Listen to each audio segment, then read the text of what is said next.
Hello everyone, welcome back to my YouTube channel. Bindas Pinky নতুন এটা ভিডিঅ'ত আপোনালোকক সকলোকে স্বাগতম জনাইছো।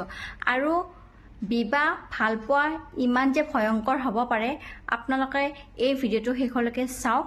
আৰু এটাই কথা ক'ব বিচাৰিম যাতে সকলো ল'ৰা ছোৱালীয়ে নিজৰ মাক দেউতাকৰ কথা কেতিয়াও অপমান নকৰি নিজৰ নিজ ইচ্ছামতে কেতিয়াও কাম নকৰিব। যদি আপোনালোকে নিজ ইচ্ছামতে মাক দেউতাৰ কথা নুশুনি এনেকুৱা কাম কৰে তেন্তে কেনেকুৱা হ'ব পাৰে, কিমান ভয়ংকৰ হ'ব পাৰে তাৰ পৰিণতি আপোনালোকে এবাৰ ভিডিঅ'টো শেষলৈকে চাই লওক। এওঁ হৈছে উত্তৰ প্ৰদেশ বাৰাণসীৰ অঞ্জু পাণ্ডে আৰু তেওঁৰ বিয়া 2018 চনৰ 20 ফেব্ৰুৱাৰী তাৰিখে নিজ ইচ্ছামতে সঞ্জয় পাণ্ডেৰ নামৰ যুৱকৰ সৈতে বিবাহত আবদ্ধ হৈছিল। স্ক্ৰীনত দেখিছে আপোনালোকে যে দুটা চেহেৰা আছে আৰু অলপ বেলেগ বেলেগ। এখন ফটো হৈছে বিবাহৰ আগৰ ফটো আৰু এখন ফটো হৈছে বিবাহৰ অত্যাচাৰ চলোৱাৰ পিছৰ ফটো। আৰু অঞ্জু পাণ্ডে নিজ ইচ্ছামতে ভাল পাই তেওঁ বিয়া হৈছিলে আৰু তেতিয়া তেওঁ মাক দেউতাকে ছাপোৰ্ট কৰা নাছিলে। তেতিয়া বিবাহৰ 6 মাহলৈকে সকলো ঠিকেই আছিলে। লাহে লাহে তেওঁৰ স্বামী শহু শাহুৰ আৰু লগতে ননন্দ সকলোৱে লগ লাগি অঞ্জু পাণ্ডেক অত্যাচাৰ কৰিবলৈ ধৰিলে আৰু এনেকুৱা অত্যাচাৰ কৰিলে কোনো শত্ৰুকো এনেকুৱা অত্যাচাৰ নকৰে। আৰু অঞ্জু পাণ্ডেক 7 বছৰ ধৰি বহুত অত্যাচাৰ কৰা হৈছিলে।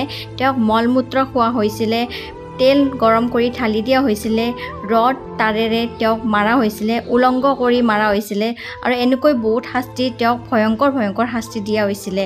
আৰু তেতিয়া তেওঁৰ সৰ্বশৰীৰ সকলো পচি গৈছিলে, খাবলৈ দিয়া নাছিলে আৰু তেওঁলোকৰ ৰৱা ভাত তাৰে তেওঁ ভাতবোৰ ওলাই খাইছিলে।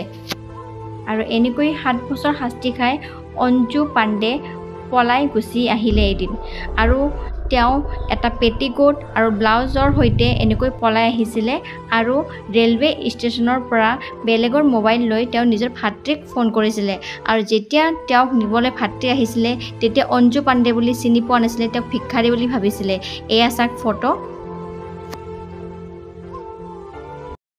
তেন্তে আপোনালোকে দেখিলে যে ভালপোৱা আৰু বিবাহ কিমান ভয়ংকৰ হ'ব পাৰে।